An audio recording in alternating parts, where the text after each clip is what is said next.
Hi, and welcome to Lunch and Learn today. We are talking about misconceptions of online learning, just like we have been this semester, inspired from an EduCause article. And one of the misconceptions of online learning is that discussion boards are boring. And so we are here to try to look at those ways that we can make those discussion boards just a little bit more exciting. And today we're going to focus in on a video discussion board tool that's really exciting. It's called Flip. Today we're going to start off though with a little bit of a recap of our discussion board discussions, because we've talked about discussion boards a couple times this semester. It gives you that background, but we'll really focus in on a tool. So a tool that you can use to help make those discussion boards unboring, right? We'll do Flip as that discussion board choice. We might even talk about a few other uses for Flip besides discussion boards, just to talk about the utility of that tool. And then we'll have a summary and a call to action. And I'm Laura Thompson, and I'm joined by Karianne Sparks. And we're really happy to be here with you today. So Karianne, you want to start us off with an activation activity? Right. So the first question is an easy one. Have you used video in your classroom? And if you have, how have you used it? And if not, why not? And you are free to unmute or to type in the chat. Okay, and sorry about not using video. I'm actually I'm an adjunct and I'm on vacation, so I just saw from my regular job, and I just saw this, and I was like, oh, I'll just hop on. Oh, wonderful. I have not. So I guess I've been an adjunct since 2015, and I've taught one class pretty much a year. But no, I'm still getting used to virtual teaching, and I feel like I'm not adept at it completely yet, so I haven't gone too far. I mean, I've done some breakout rooms and some things like that, but no, I have not used video. Very good. Thanks. And thank you for that disclosure. Sometimes it's hard to talk about the obstacles that we've faced, but I'm really glad that you're sticking with it, Lindsay, and that you're using that grit to get through this. And I think Hillary put something in the chat, Karianne. Yep, she said yes, she has used video in discussion board, which is part of what we're going to talk about here next. All right, so just to give kind of that recap, because we did talk about discussion boards in previous Lunch and Learn and on a professional development day. When you're looking at discussion boards to help make them more interesting, one of the things you want to do is think about your goals for those discussion boards. Are you trying to build community? Are you using it so the students can apply their learning? Or are you trying to help them deepen their understanding by needing to explain their learning to others?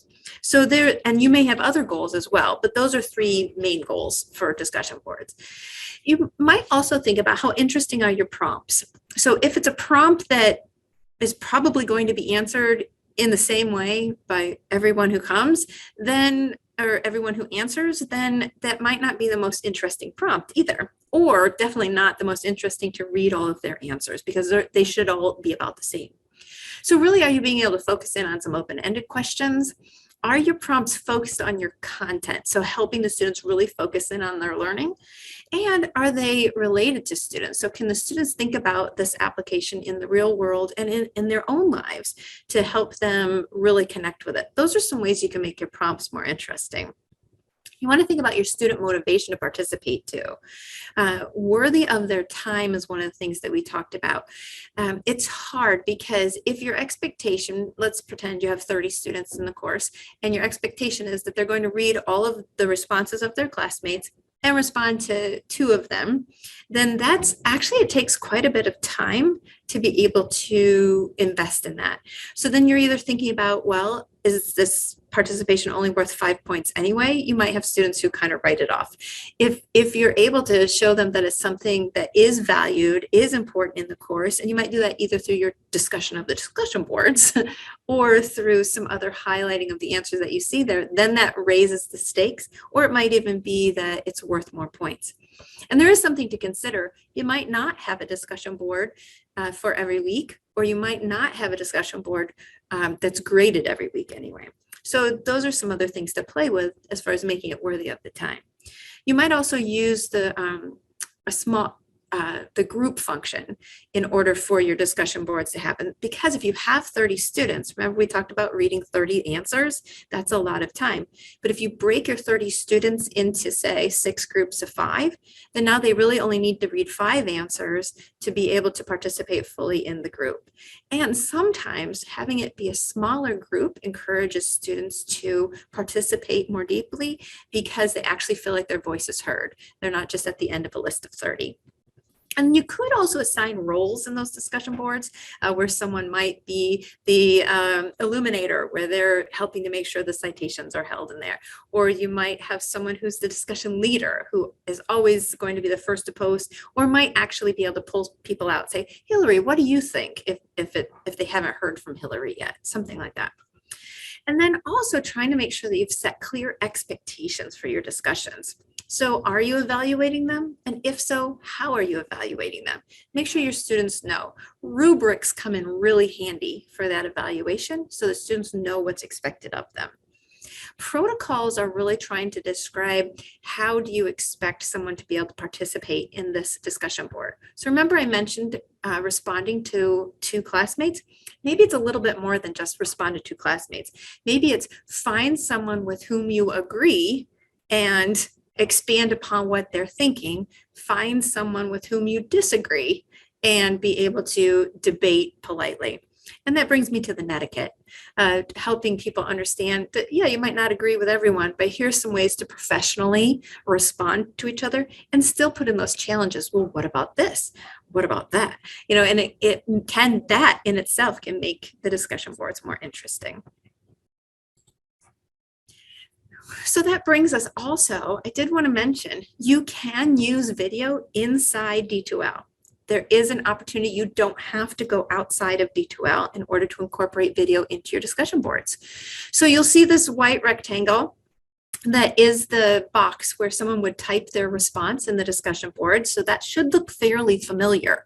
However, there is a little choice here. This is called the Insert Stuff button if you hover over it on your computer. And it looks like this. I made it bigger so that we could see it a little better, but as a sideways triangle, something like some parallel lines, a circle, and a square in it. When students click on that, they'll be presented with a menu of choices of how they could put something into this box.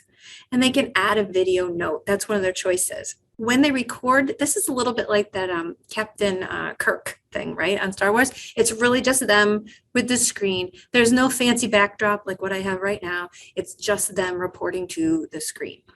And you can decide if that's what you want. And they can, I believe, record up to 30 minutes if they would like to take that much time. So it allows for choice and it allows for extended answers. One of the reasons that you might like to choose a different tool, we'll move into Flip next. Again, your D2L discussion boards do allow for video, as we just talked about. The difference between Flip and the D2L discussion board is the robust nature of the camera.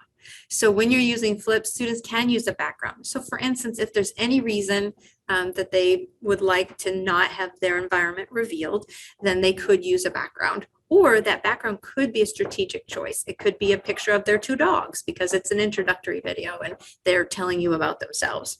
They can also use screen sharing. So if you have a PowerPoint presentation that you would like them to be able to record, they could show that on the screen behind them. It's just kind of like those conference presentations where you're talking in front of the screen. There are also various filters and things like that that are available in Flip. And why am I talking about D2L and Flip instead of really going forward with, say, Screencastify or Screencast-O-Matic at this point? Is there are no downloads or uploads. So the nice thing is, if you choose to use video inside of D2L, that feature that's already there, then it's easy for you to get to those videos. It's easy for other students to be able to see those videos. You don't have to worry about downloading anything if there's space on your device.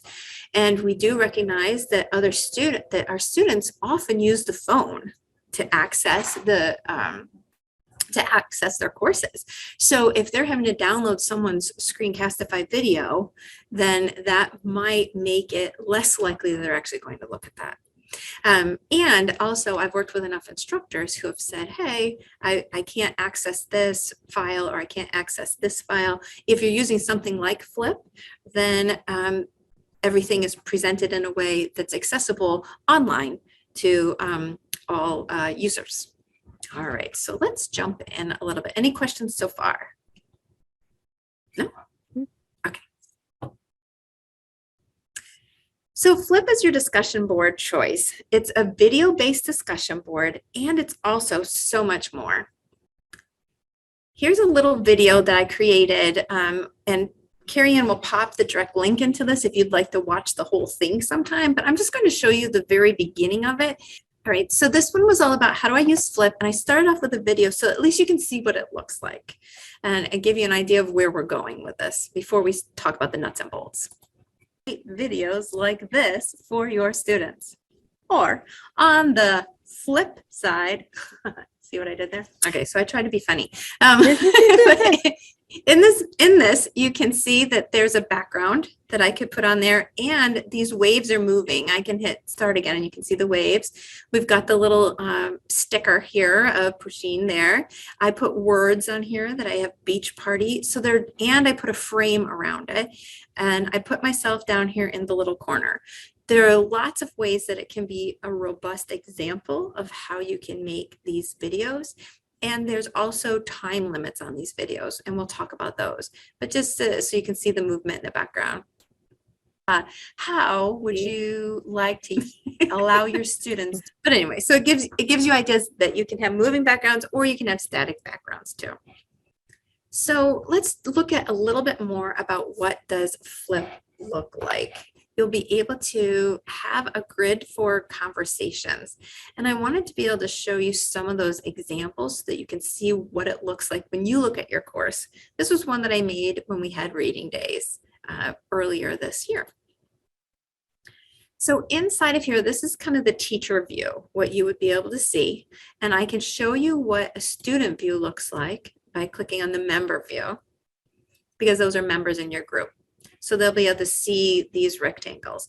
It looks similar on the phone or on the computer. So again, the ease of this is that you can access it any device. But we'll show you a little bit. So here's Pauline, and she talks a bit here. And Carrie responded to her in text. So it's nice, you can see that Pauline can provide a video here, and then her classmates can respond to her in text. Her instructor can also respond to her in text. We can look at another video, and you can see that Karianne took advantage of the background. Hi, my name is Karianne. And then you can see that I responded to her with a video. So you do have options so that students can respond to each other in either text or in video. And actually there is an audio option as well. So this gives students kind of that opportunity. Hello, this is Carrie Curry. I interact with each other, and again, provide either text or video in that interaction. Does this give you some idea of what Flip looks like, to give kind of that whole overview idea? And now we'll dive into it a little bit more. Any questions so far? So the next thing we're going to do actually is be able to look at Flip and talk about how you can create your account. And I'm going to sign out real quick just so I can show you that sign in. You'll go to flip.com. And Karianne might have put that link in there already for you. Yep. When you go in, your students could come here as well. You can share a join code with them that they could type in here. When you click on log in, then that gives you that opportunity to log in with your Microsoft or your Google. And of course with Apple too. But with your Google or your Microsoft, that works with Delaware Tech as well. So when you choose to sign in with one of those accounts, then you can sign in with your Delaware Tech credentials, which makes sense because, you know, that's your professional life and this is for your school. When you sign in, your options will be blank here. There won't be anything there. You can tell I've used Flip quite a bit. So I actually have 61 topics, but you won't have any there. So you're going to start off with a group. I have my 32 groups. you won't have any there either. So we'll go over to group, and it has this plus sign on it. And we're going to create a group. This is a new thing. So if you've used Flip as Flipgrid before, and now it's called Flip, this option wasn't there before, but now, and as far as I can tell, the main thing about this option might be for data purposes for Flip as far as what kinds of groups are being started. I haven't really noticed a big difference in them yet. So you can choose the one that you think is most appropriate for you. There's an education one, there's professional development ones, there's lots of different ideas. But the most important thing you can do is name your group. Now, the idea behind the name for the group, though, there's an interesting part. You noticed that when I shared that information with you, I shared those kind of sample videos with you. Those were in a topic inside my group. So I want you to think about your group as kind of the umbrella. So your group name might actually be the name of your course, because then you can have different topics inside of that group where you can have students respond just to introductory videos or just to their group discussion videos, things like that. So you might call this Bio 101, and I might even put my section 502 in there, something like that, because that way it helps you know. And you might even go as far as to say fall 2022, because if you're hoping to use this tool a few times, this might help you with that organization. You have a choice to decide who can join. You can have anyone can join with a link. So if you share the link to this group, then anyone can join it. Usually that's okay. There's nothing wrong with that. If you want to lock it down a little bit more, you can decide that you want to approve the people who join, which is an extra step. But if, for instance, you're a sociology group and there's maybe some sensitive conversations in there, you want to keep outsiders out, you might choose only people you approve. You can also decide to provide their specific emails for people, or you can decide only people who use their @dtcc.edu can use this. If you chose that as your domain, you would go @dtcc.edu and here as your domain, then they have to sign in with their Delaware Tech email, which works in some ways also to lock it down. You just need to make sure that your students do know their Delaware Tech email in order to sign in. Newer students to the college, that might be more challenging. Dual enrollment students, that might be more challenging. So you just would have to make sure they know what it is. So there are different ways that you can have people be able to join your group, and you say create the group. Then you'll see that you have the group that's there. And this picture, by the way, you can change that in there too, but I figured you could just play with that. You can create a QR code so that students can use their phone and kind of screenshot it. This is most helpful if you print it in the class. Maybe you have it on your screen in D2L, but you can embed these in D2L too, and we'll talk about that. And then you can invite students, particularly by the link that is here, and you can copy that link. And then right now I had anyone with the link can join, and right there I can change it. If I say, actually I think I want to approve them, I can change it there, which is a nice feature that wasn't always there. And this is the embed, this one with the line between the greater than and less than kind of thing, or even Teams, if you're someone who likes to use Teams, and you might recognize some of these other icons too. Now, the interesting thing about creating your group is that it is pre-populated with some things. If you like them, you will think these are fabulous, but if you don't like them, you'll say, what? Why are they there? If you don't like it, for instance, this is a weekly check-in. This is more along that social emotional learning. How are you feeling today? What's going really well? What's a little bit tougher for you this week? You can use this page for that. However, if it's something that you take care of yourself or doesn't fit with your class, see how it says active for this topic. I can always say that it's hidden and that then no one will see it. The option that said view only means that they'll be able to see that it's there, that it might be a discussion that's available in the future, but or maybe it's general information that I have for them, but they won't be able to interact with it. So here's one that we're going to keep active, and it's the introductions. And this, so it's nice that it gives you this already, if this is the way that you would like to start with your flip. But maybe I say, this says it's a space to introduce yourself. How do you pronounce your name? What's one thing that you'd like us to know about you? But maybe I want to edit this. So we have these more buttons, that sideways snowman on the corner. Then we choose edit topic. The title, maybe we like introductions. Maybe we want to be nice to meet you. So we're going to change that a little bit. And maybe in our description, I also want to know, what is your program? So that gives me just a little bit more information. And you can see how easily you can edit it here. This is the media that they give me, the picture that's attached to it already. If I don't like that one, I can choose my own. It tells me, oh, are you sure you want to do that? I can say yes. You can import your own image there. Maybe it's your smiling Bitmoji. I don't know. Here is, you can record a video there, which that's also a good option, that you could record the video and it adds it here where you're reading the information or you're giving them a little bit of information about you. You can add just, here's your Bitmoji if you attach your account, a GIF or a sticker. You can upload a video. You can add your YouTube or Vimeo, or there's other integrations that you can explore later. We'll go ahead and we'll just put a little picture up here and we'll say, hello. And we're going to put that under, oh, well, here we go. Kittens are always cute. We'll use this one. And then we can decide, I love this part too. We can decide 15 seconds up to 10 minutes. Now, again, what you want to do when you're thinking about how long the video would be, you might want to think about how that could be, if you have 30 students, giving them 10 minutes for their introduction might be a bit extravagant. It's also sometimes helping our students recognize brevity and how they can say what they need to say and be done with it. Maybe it's a 3-minute elevator pitch that goes along with a business plan that you've had them post into Flipgrid. So there's lots of reasons that you might change it. But if it's a PowerPoint presentation, maybe the 10 minutes is what you need there.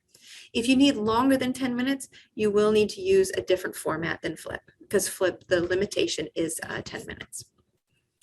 Then, if there's any attachments you want to add, for instance, there's a certain form you want them to fill out that goes with the information, you can always add all of that here. If you've made changes here and you say, oh no, I always want every video to be 2 minutes long, you can always change that to your default. There's one more thing I did want to point out to you. Are there questions so far about these details? Because I'm going to show you settings real quick. Okay. In the settings, this is where you get just a little bit more information. Remember we talked about if it's active, view only, or hidden, you can change that here. You can change the start date for this discussion so that maybe you want to set your discussions into your course already, but you only want them to be available at certain times. You could do that here. It could have an end date as well. You can, again, set the time limit here again. Comments, this is nice. So you can decide, can students respond? We saw that they can respond in video or text. You as the instructor get to decide what options they have. Can they respond only in text, or do you want this to be something that doesn't have responses? The caution about the no responses is that that's kind of the point of Flip, is that people would interact with each other, but you can decide which manner of interaction you'd like to give them as a preference. And the nice thing also, and I did forget to mention this, when you use the video chat in D2L, or if you use the video in Flip, it does generate closed captions for you. For D2L, students might have to check a box to get it to generate those, but it will do it. Then you can look at their response, and you can allow attachment links if you want them to be able to say, well, here's a great website that supports what I was talking about, something like that. Generally, download and share. I don't usually have that selected because I figure if we're putting our videos up here, we're not trying to download them. And I don't usually have likes on videos or the view count because it's not a popularity contest. So I don't usually let those be there, but you can decide if your view count helps you check real quick if there's been at least 30 views of a video, and you can imagine that those might have been all of your students, then if that's something that you need, then that might be a reason you would have that. But otherwise, I generally don't check those. I did see a question in the chat, are just voice responses allowed? Yes, Lindsay. they can choose audio responses, and I'll show you that too. So they don't have to show their video, and they could always make a video and, you know, close off their little camera too. Those are other ways. That's how my students used to do it. They'd put a little sticky note over their camera if they, and again, as an instructor, if you don't need to see their face, then that's definitely a viable option, right? If it's a presentation, maybe you need to see it. It wasn't a choice to only have voice options though, Lindsay. That would be a choice in the video that they choose to have their camera on, or if they only record their voice. I hope that clarified that, but it's still considered in video because it's an option within there. And then here's the camera, and here's essentials: text, drawing, photos, stickers, frames. So remember that little pushing sticker? If this is clicked, if this is enabled, then they can put little stickers like that in there. And the expressions, that was how I had the backdrop with the water, and I had the frame and everything. It was so nice. You can decide if you're going to allow that. And sticky notes, what that is, this is actually a way that it's a digital sticky note that I can put it up on my screen, but you won't see it, but it's my talking points. So for some students, being able to allow that and point it out to them that they have it available, then it looks more like they're reading from a teleprompter than having to read from paper like this. So it helps with that eye contact. The guest password, really, you may or may not need that. That was when it was K-12 kind of focused as far as bringing in parents to be able to see something. But one of the ways you might consider this is, I mentioned that business plan earlier. If you're creating a business plan, maybe you have a couple of business people come in to check out the business plans. You have some experts from the outside world come in to check them out and give feedback on students' business plans. But you might just be able to give them a link to the course anyway and not have to create this guest password. So think about which way works best for you. And we're going to hit Save Changes.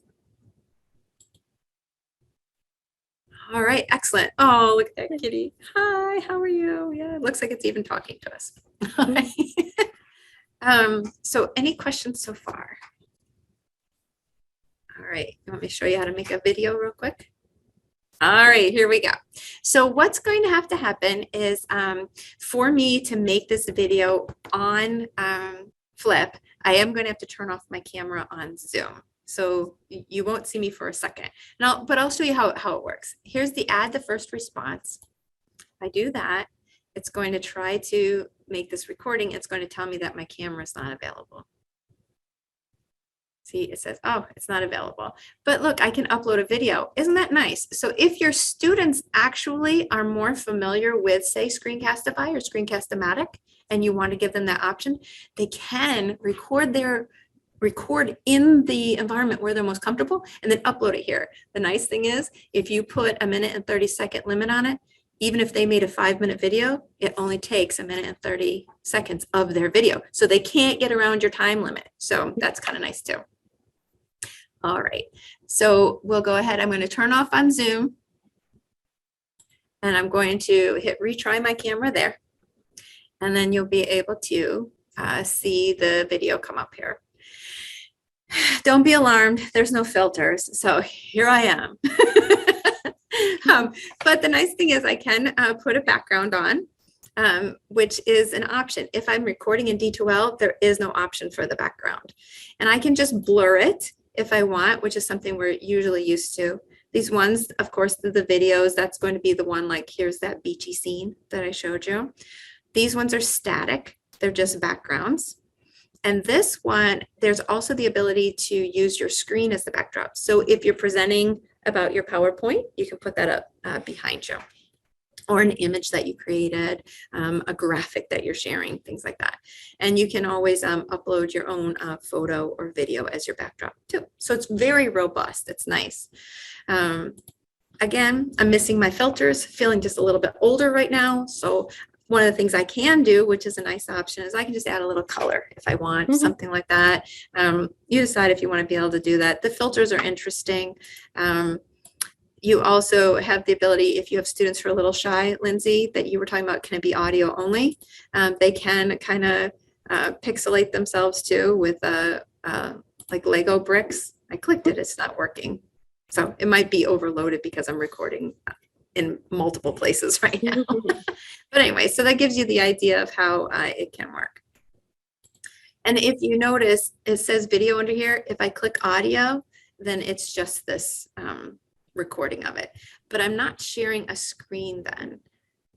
Let's see if I can share the board though. So I can get a background there, but it's only going to share just me. So it's not a backdrop anymore.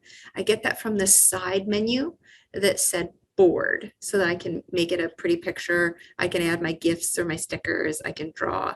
So it's nice. I just won't be in the video. All right, so we'll go back to video so that you can see me. Oh, and you can see I put that little rainbow board up there. So that was nice. The way I get rid of it is I just go back to it and I can say no board. Okay. So far, so good. All right. We're going to hit record. This little button here in the middle is the one that hits record. And you'll see I have my minute and 30 seconds there. So I'll go ahead and I'll hit the record. I get a countdown. So the countdown's really nice before I start. It lets me make sure that I'm all ready to go. I've got everything together. And right now it's recording me. And then I can say whatever I want to say, da, da, da. You can see my timer is counting down. So I know how much time I have. This is a nice feature up here too. Nice to meet you. If I click that, I can see what the prompt was again. In case I'm forgetting what I wanted to say. Here it is. Your sticky notes that I mentioned to you that can be your talking points come from this side. And then you can type there. But on the video that I'm creating, you won't see those sticky notes. We'll only see them. Okay, so let me hit next on this. So then what will happen is you'll see my entire clip. Countdown's really nice before I start. And then you can see how it started me talking after that 3, 2, 1 had come. So I started talking over the 3, 2, 1. So you can see that didn't record. And in here, around in this end, is where I put that sticky note. And it's not there. So I just wanted you to be able to see that. There is some robust features here too. Oh, wait, I forgot this. I forgot to say something else. I need to add another clip. I said, oh no, I forgot one point. I can record the screen because maybe I needed to show you a demonstration. I can upload a video that I've made at another time, or I can just add another clip. Because I'm starting over, when I hit the record button, it gives me another countdown. But if I hit the pause button, because maybe I want to put a sticker out there while I'm talking, because I just told you that I like dogs, right? Then let's get that sticker out there. And then I tell you that I like dogs and I have a couple of them and this one looks like one. So then if I hit the record button again, I don't get the same 3, 2, 1 because all it was paused. But now this dog is going to appear there. Students can have fun and make it look like it's walking across the screen, stuff like that. Next. So now you'll see that I have 2 clips because I made that second clip. You can even see where that dog appears in the clip. So that when I hit play, If I hit button again, and you can see how the dog just magically appears, right? The neat thing is if I said, oh no, here in the middle, and I'm making this video at home, my dog started barking and there's a problem and I didn't hit pause. This is a new feature. I can split the video and now I can actually edit these clips. When I edit the clip, I can take a few seconds off the end or off the really beginning. nice before I start. And if I hit confirm, it's now shortened Really nice that for before me. I start. The split is nice because it never used to let you do it in the middle. So now that I can do it in the middle, I can feel a little bit more confident about my recording. I don't have to redo the whole thing every time. I can add music. You can play with that another time. But let's say I'm really happy with what I did. I'm going to hit next. This is a lot of fun because this picture, look at this picture. Oh, I don't want this picture there. So I'm going to edit the cover. There's a few things I can do. I can select a frame from the video. And it's going to be what's in the middle of the video in that rectangle. So, I can decide, oh, I kind of like that one and I can use that one. Or I can take a new one and hit the center, hit the little center button, right? Or and then it shows up in this little thumb. Or I can decide to upload a photo because maybe I have a professional photo that I like to use all the time. Or I can even just put my name tag in there and it's just, words, confirm. Mhm.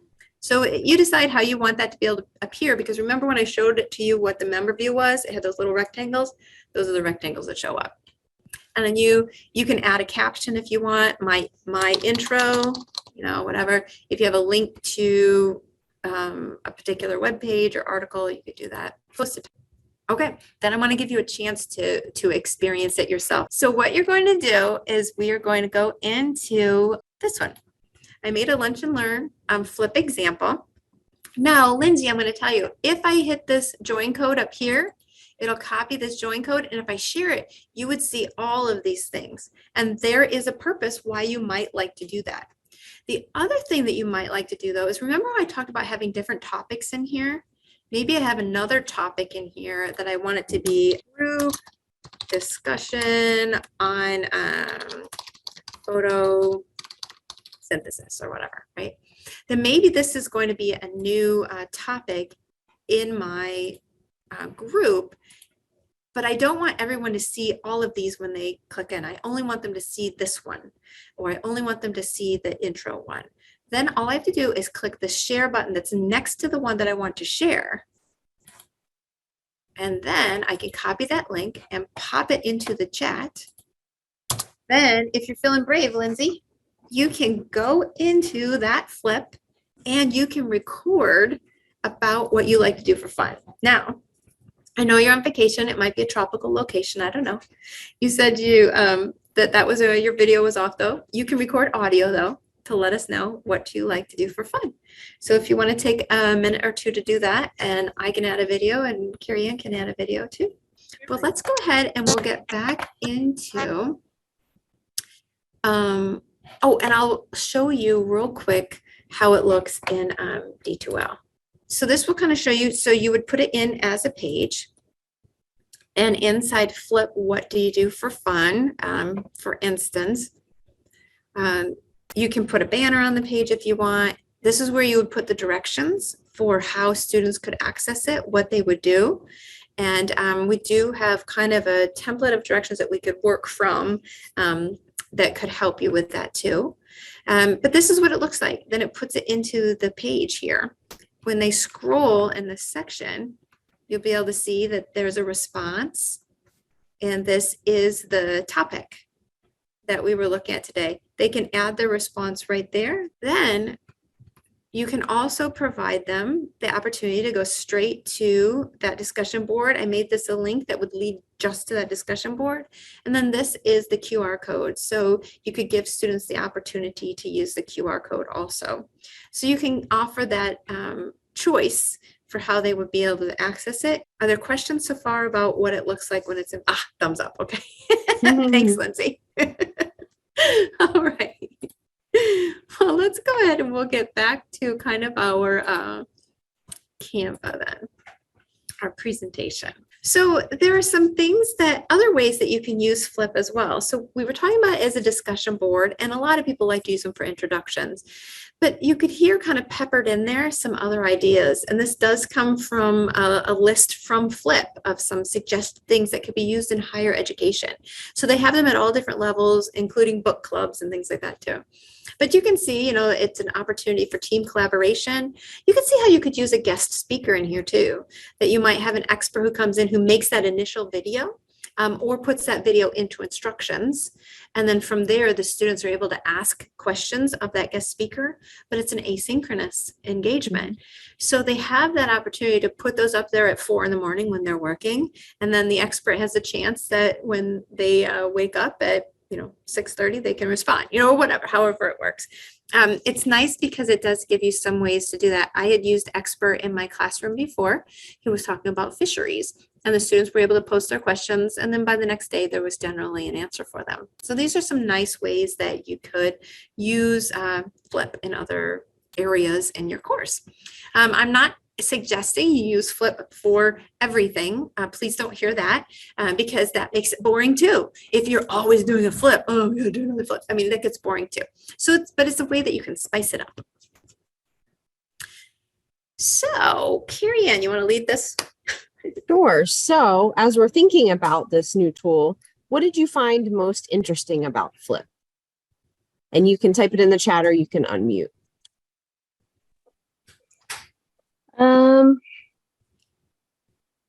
I don't know. I did a couple of discussion boards this semester for courses because I taught on Tuesday and there's the reading day and there's election day. So we missed 2 classes. So normally we have discussions in the class, but in lieu of those 2 days, I did a discussion board, but they weren't engaged.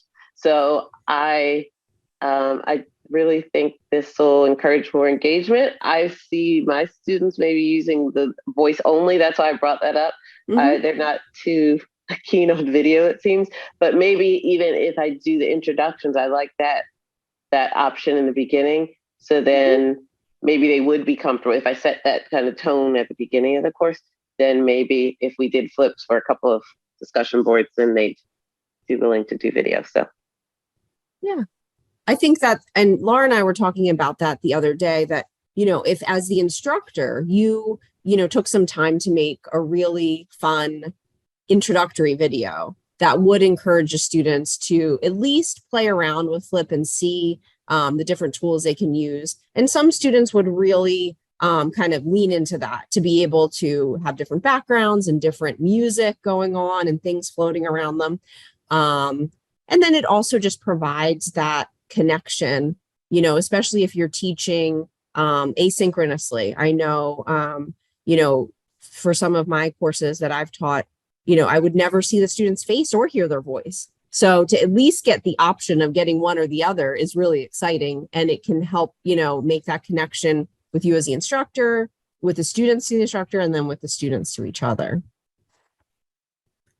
And that's a really good point too. And to kind of extend what Karianne has said, some of the research that I had conducted, the instructors who did provide those videos, who took that time, and students don't expect them to be perfect. In fact, they like them a little better if they're real. And if you say or every once in a while, that's not something that will make them upset about the video. It actually endears them just a little bit more to you. It doesn't mean make mistakes on purpose either. I mean, but if it's a natural thing, you don't have to edit every little second out where maybe you had a hesitation or a thought or clicked the wrong button. That's actually, it makes you a very real person, and students like that. And I like the idea of that introduction, because having a low stakes use of the tool first is a great way, Lindsay, your point to that is a great way to help students get comfortable with it first before you want them to do like that business plan, or something more serious. Excellent. All right. And then we have the call to action. So how will you use Flip next week or next semester? I think I will start with that, the introduction, and especially so now I'm doing my course hybrid. It's still mostly virtual, but that first class I did kind of the introduction, but students didn't have their cameras on. So we met them, but didn't really. And so then when we got to class in person, nobody still really knew who anybody was by first because they weren't on camera. So I think this would be really good. And I mean, they're it's saved, so students can go back if they're interested in learning more about somebody else, or so I think starting off with that, I think is a great option. So then if I wanted to use it later, they would already be comfortable with it and maybe be encouraged to use video. So, which I apologize about setting that example. But normally I do video because I know how it feels to talk to another screen. So this is totally because I just decided to hop on because I'm kind of hanging out today. So. Right. We're so glad you did. Thank you, Yes. Lindsay. We're so glad you're here. And it shows Thank you you. that you can connect, even though, because I mean, the same thing, like I prefer it if my students have their video on, but I've learned that we can connect even if they don't have their video on. So that, it could just, this example kind of shows you that you can still make that connection. Excellent. All right. But what we really want to do is thank you for lunching and learning with us, especially Lindsay, coming in on your vacation. We Yes. appreciate you taking just a little bit of time with us, and we're so glad that you are here. And we hope to see you next time too. Thank you so much. And I just want, you did say all of these are recorded?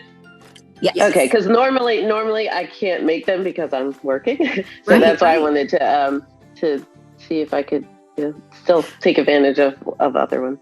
Karianne popped in there the CCIT website. So when you go there under events, you can go to Lunch and Learn, and the other ones are coffee talks. And then there are Okay. some things that we've done in the past that were tall TV episodes, that if there's any of those that you want to watch to be able to get some ideas, and you can always reach out to either one of us with questions, or if you want to carry the discussion further, we're here for you.